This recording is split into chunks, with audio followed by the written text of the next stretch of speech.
खूप अवघड आहे जेव्हा शेतीचा अंदाज नसतो आणि आपण शेती करायला उतरतो तेव्हा. तर मंडळी, आजची आपली ड्युटी आहे, बरीच कामं आहेत, पण चौधरी साहेबांनी सांगितलेलं हे महत्वाचं काम. वाडं पांढरं पडायला लागले, वाळवून ठेवायचे. वाडं सांगितलं होतं मी तुम्हाला, वाडं गोळा करते आणि वाळवून ठेवायचे आम्हाला. तर बऱ्यापैकी वाळलेले, पण ते उन्हाने त्याचा कलर जायला लागला, हिरवं राहायला पाहिजे, ते पांढरं दिसायला लागलं. मग चौधरी साहेब बोलले की आज वाडं गोळा करून ठेव. त्यांनी गंजीतच ठेवायला सांगितलं होतं, पण मी म्हणलं गंजीतनं तिकडून आणायचं, इतू काट्याचं भीती, म्हणून त्यापेक्षा आपलं इथं आणून ठेवावं दरवाज्यात, जेव्हा लागेल तेव्हा घालायला गुरांना. तर असं झालेलं आहे वाडं गोळा करून. आणि कोण म्हणलं वाळलेलं वाडं गुरं खात नाहीत, तर आमची तर गुरं खातात बघा वाडं मस्तपैकी. वाडं गोळा करता करता असला अवतार होऊन झालेला आहे. आणि वाडं गोळा करायच्या आधी मी दोन पेंड्या वाड्याच्या टाकल्या होत्या बघा. यांनी चिपाड सुद्धा ठेवलं नाही वाड्याचं. ही आमची गावरान कालवड आहे ना, ही जरा ठेवते कुठं कुठं काचुळा थोडाफार, पण बाकीच्या 2 गाय ते सगळं खातात. चला आता शेळ्यांसाठी मकवान आणूया. वाळलेलं वाडं शेळ्या खात नाहीत ना.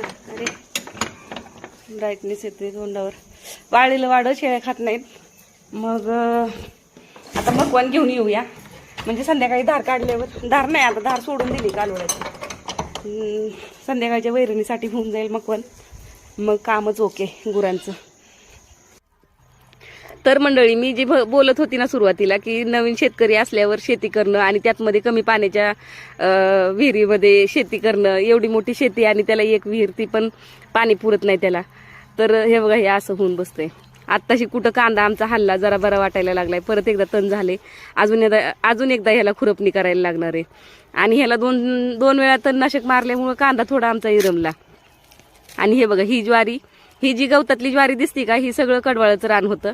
कडवाळाचं रान आम्ही रोटर मारून फणून पुन्हा ह्यात ज्वारी पेरलेली आणि तणनाशक मारलेले, पण तरी सुद्धा त्याची ती अवस्था.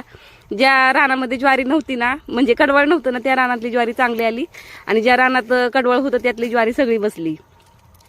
डाळिंबावर आली, डाळिंबामध्ये चक्कर मारायला, तर तिथं पण मवा पडायला लागलेला आहे. आता इथं फवारणी करणं गरजेचं आहे. खरं तर फवारणीसाठी मी ड्रम भरून ठेवला होता, पण मी ही आबाळ आले म्हणून फवारणी केली नाही, कारण माझी फवारणी केलेली वेस्ट जाणार आहे आबाळामुळं. मग ही बघा ना कसं घोंगाण आले संपूर्ण महाराष्ट्रात, जसं काय रोग आलाय कुठला तरी, असं घोंगाण आले. आणि ही विहिरी जी तुम्हाला पाणी दिसतंय ना, तर हे विहिरीतलं पाणी ते दिसतंय लय असल्यासारखं, पण त्याचा झालाय विषय असा की ती विहीर आमची जास्त खोल नाही, 5.5 परसाची विहीर आहे फक्त. आणि काय रोज परोसभर अर्धा परोस पाणी येत असेल लय तिले, त्याच्यापेक्षा पण कमी म्हणलं तरी येत असेल. मग ते थोडं थोडं करून भरणं करायला लागतंय, सगळ्याला एकदम पाणी पण देता येत नाही. तर असा विषय बघा नवीन शेतकरी असल्यावर शेती करायचा.